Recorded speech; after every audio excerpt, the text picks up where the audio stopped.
Pozdrav svima, ja sam Belma Gutlić. Danas ću pričati nešto malo o Zero Knowledge tehnologiji. Inače sam u blockchain Web3 svijetu, inače o tome jako puno pričam, ali danas sam odlučila pričati o Zero Knowledge tehnologiji i zapravo jednoj drugoj dragoj temi, a to je privatnost. Je li neko čuo ikad za Zero Knowledge, ZK, skraćeno, u nekom kontekstu? Jedan, ok.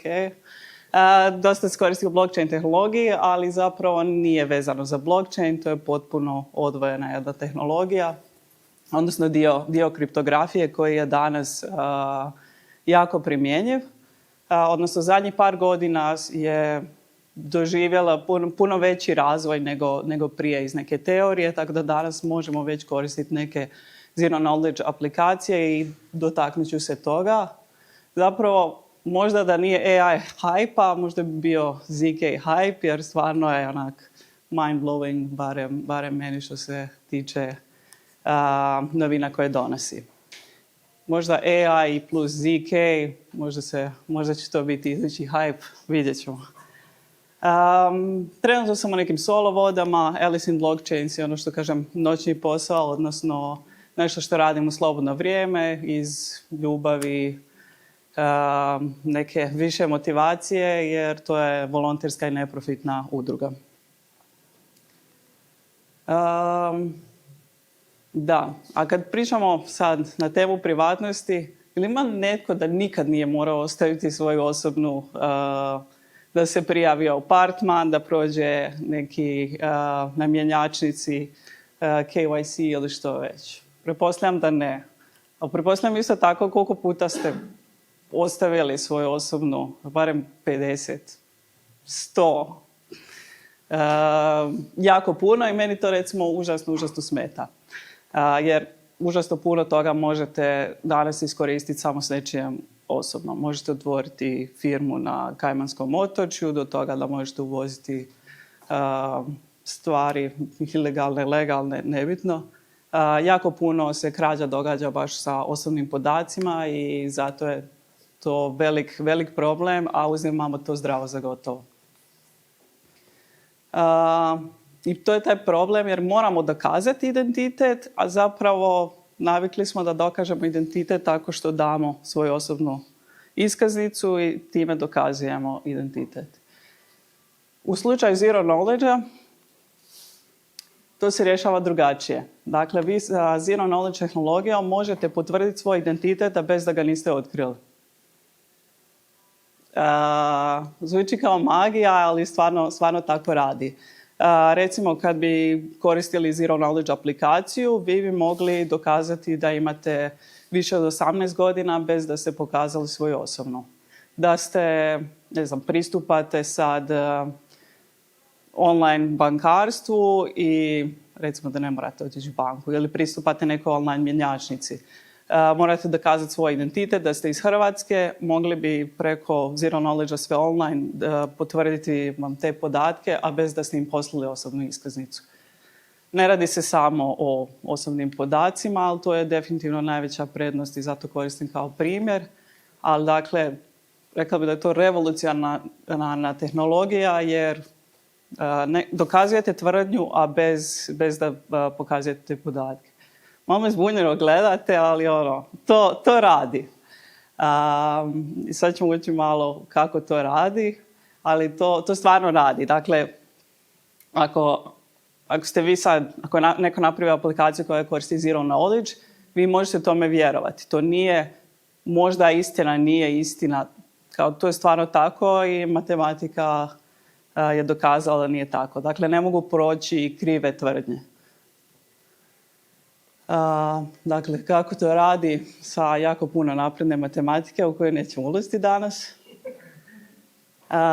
Ali najčešće se to sastoji iz neka dva dijela. Dakle, vi ste kao neki prover, odnosno osoba koja ili vaš mobilni uređaj, vaš laptop koji dokazuje neke podatke, recimo klemate da imate više od 18 godina, šalje se proof, dakle dokaz, to je set nekih podataka koje aplikacija izgenerira, a s druge strane je verifier koji može potvrditi tu tvrdnju, odnosno prihvatiti je ili odbiti ako se dokaže da je netočno.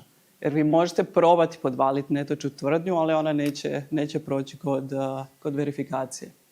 Dakle, radi se o dvije strane gdje vi nešto dokazujete, s druge strane nekome dokazujete. Proći ću sad kratko kroz analogiju Alibaba špilje. Jako pojednostavljen način i apstrakcija kako zapravo ta matematika ispod radi. Tu imamo, dakle, jedan sustav špilje. Tu su vrata, tu je ulaz. Imamo naše karaktere Alice i Boba. I imamo tu dvije putanje. Putanju A i putanju B. I vrata koja je moguće otključiti samo sa tajnom lozinkom. Alice u ovom slučaju tvrdi da zna lozinku tajnu od ovih vrata. I Bob kaže, ok, dokaži mi. Naravno, Alice neće ići reći Bobu koja je lozinka, da tako dokaže, nego će probati to na drugačiji način dokazati.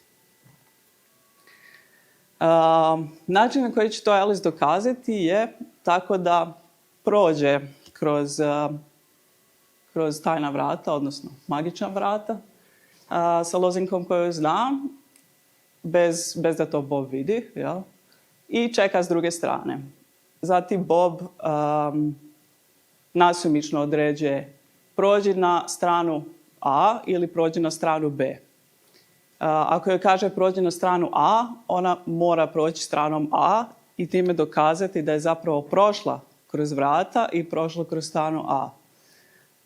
Ako prođe kroz stranu B, onda zapravo nije prošla test, jer Bob traži da prođe ili kroz stranu A ili kroz stranu B. Ok. Uđe kroz sredinu, kroz vrata i da izađe na onu stranu na koju on kaže. Znači, bitno je da ona zna ući na vrata i proći kroz A ili B kako Bob traži. Ono što se možda čini da ona ima 50% šanse da pogodi, jel? Ali ako ona to napravi više puta, 10, 20 i na svaki put prođe na pravu stranu, ona je zapravo dokazala da poznaje tu tajnu lozinku i da je svaki put u pravo. Dakle, Bob je testirao 10-20 puta, svaki put je odradila sve točno, nije otkrila svoju lozinku, a opet je pokazala da zna manevrirati špiljom.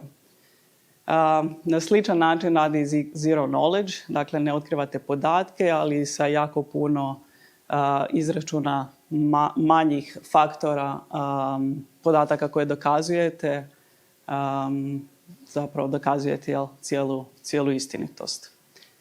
Jako pojednostavljena apstrakcija, ali poanta je da sa jako puno ponavljanja o podacima da dokazujete neku tvrdnju. Kriptografija sama po sebi, odnosno konkretno zero knowledge, je evoluirala kroz godine. Dakle, prvi put takvu teoriju imamo 80-ih godina predstavljenu i to je bilo jako dugo samo teorija, do nazad možda nekih 10 godina gdje su mogli stvarno napraviti proof of concept, dakle neke demo verzije zero knowledge tehnologije, dakle nekog provera i verifiera kojem se dokazalo da to zapravo radi. Danas imate aplikacije, u tome ću sad, koje koriste zero knowledge.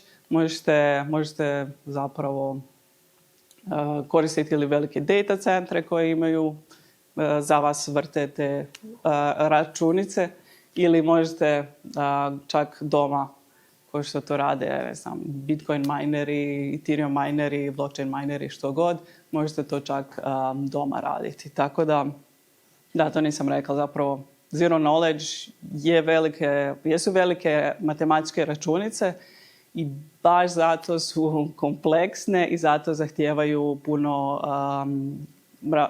računske energije, to je najčešće grafičke kartice.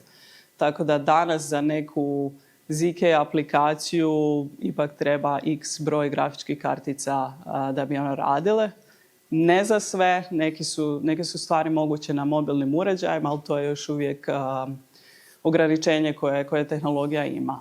Uglavnom, poanta je da od 85. godine, kad smo to imali u teoriji, da danas, nakon 40 godina, imamo tek nešto što je zapravo u upotrebi. Može pitanje. Zahtjevnije izrada dokaza ili verifikacija? I je li više tu zahtjevnost dolazi iz pronalaska načina kako nešto dokazati ili same izrade dokaza? Sama izrada dokaza, čisto zbog toga ovisi kakav je tip podataka. Neke je jednostavnije, a neke kompliciranije. Teoretski smisli kako ćeš to dokazati, ali onda da bi napravio taj dokaz...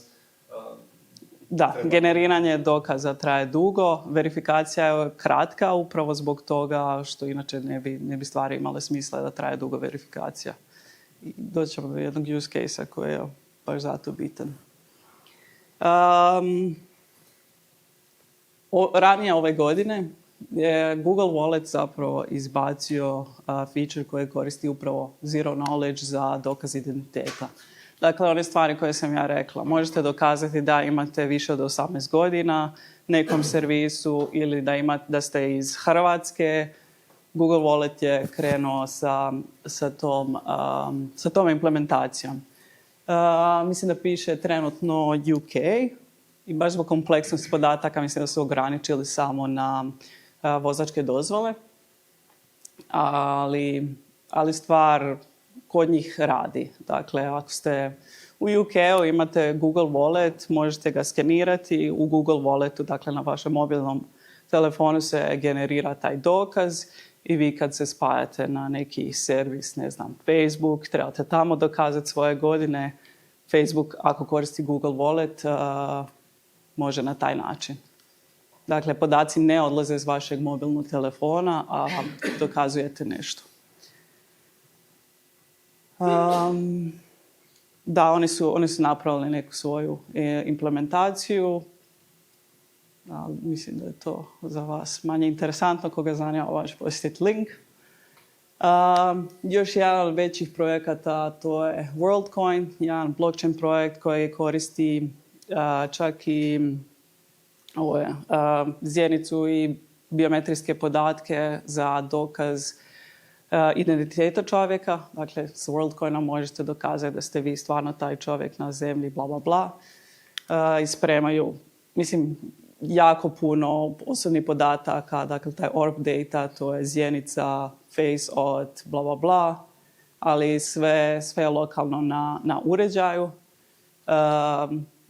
Ne poznajem toliko dovoljno projekt, nije open source da mogu reći je li stvarno tako, ali ako je, to je recimo super stvari, baš use case, jer ne želite imati svoju zjenicu i sve svoje biometrijske podatke u cloudu ili ste ih dali nekom. To je onak malo već scary koliko ti podataka dajemo. Tako da s ovim potezom je to zapravo napravljen projekt kojem se može ipak vjerovati. Semafor protokol je za dokazivanje da ste vi ili član neke skupine ili recimo možete dokazati da sad Split Tech City koristi semafor protokol. On bi mogli stavljati dokaze da ste bili na ovom meetupu, a bez da ste otkrili ko ste i šta ste. Tako da možda za neki idući Split Tech City, ako žele ostati neko anoniman, može samo potvrditi, bio sam na tom meetupu. Tako da, isto jedan od use case-eva, dakle, membership neki. I ako pričamo o blockchainu, blockchain zapravo, odnosno blockchain mreže su počeli koristiti zero knowledge zbog kompresije podataka. Dakle, za one koje su možda u blockchainu, samo mamić, ako se spominje zero knowledge, ne mora znači da je to privatan blockchain, nego samo koriste jednostavnost izračuna. Dakle, ne maskiraju ništa, nema tu nikakve privatnosti. Ono što je, kratko ću, Ono što je u blockchain mrežama zapravo najzahtjevniji dio i zašto su blockchain mreže danas spore ili smatramo sporima je upravo izračun. Dakle, svi ti mineri, validatori, oni moraju vrtiti sve te transakcije. Dakle, svaki miner mora proći svaku transakciju. I to je užasno zahtjevno za resurse i užasno je zahtjevno vremenski. Ono što Zero Knowledge omogućava je da samo jedan miner izvrši neki izračun i za to da dokaz koji onda mineri vrlo brzo verificiraju. Zbog toga je generiranje tog dokaza sporo, ali svi ostali jako brzo to verificiraju. Jer da je verifikacija isto spora, onda bi se isplatilo više izvrtiti sve te transakcije. Dakle, mijenjamo zapravo neki kompleksan rad za nešto. Aha, ti si to napravio, daj da ja to provjerim, to je točno. I ne moraš izvršavati neki posao opet ako znaš da je i možeš vjerovati da je on napravljen. Zbog toga je zapravo ZK dosta bitan blockchainu i skalabilnosti. Za one koje zanima dalje, možda raditi neke aplikacije ali interesira što je sve moguće sa Zero Knowledge tehnologijom, ja bih svakako preporučila da koristite zapravo već gotove apstrakcije, tako da možete pisati to u nekom programskom jeziku koji je jednostavniji, a ne morate pisati svu tu matematiku. Jer do prije par godina vi da ste pisali Zero Knowledge aplikaciju, kao što je to Google Wallet napravio, morate pisati svu svoju matematiku da bi to postigli. Danas možete koristiti obične programske jezike poput Rasta da bi napravili ZK aplikaciju ili bilo kakvu integraciju.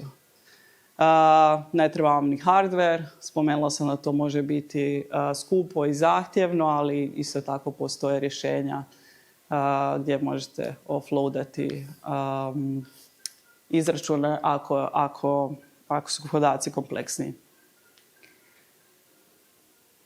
I što se tiče budućnosti Zero Knowledge-a i konkretno privatnosti, da se vratim na taj dio, da, privatnost je i dalje problem i tehničko rješenje postoji. Dakle, ja ne bih rekla da nas ništa ograničava danas da koristimo Zero Knowledge tehnologiju za dokazivanje identiteta, ali ono što nas, s tehnološke strane, ali ono što nas ograničava je regulativa.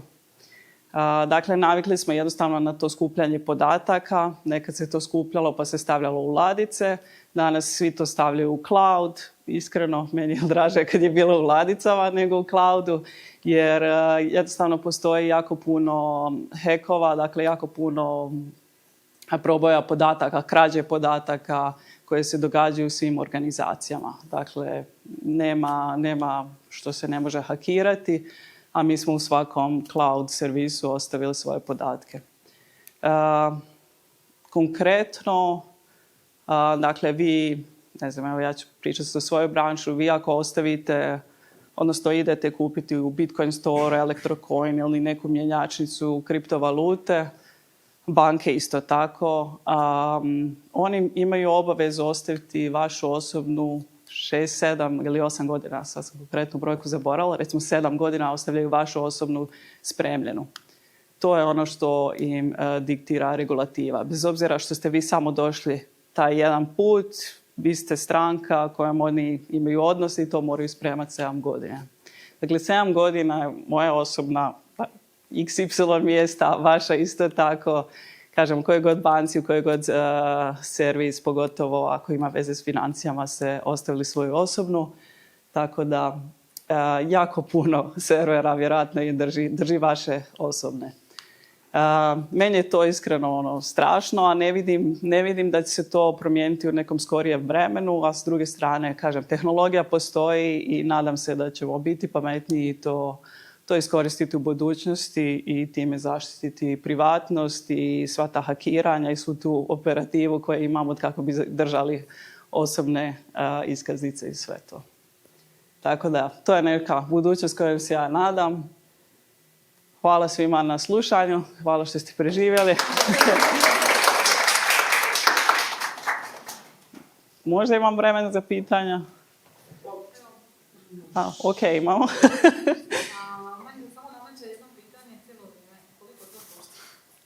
Koliko košta za napraviti aplikaciju? Usporedbi s nekom običnom, recimo, aplikacijom gdje trebaš samo Aha, tome. da, ovisi o kompleksnosti. Ja bih rekla, mislim, Google Wallet vi da koristite ne košta ništa. Mislim, Google Wallet, maltene njima je to 0,01 cent što se nešto dodatno izvrši.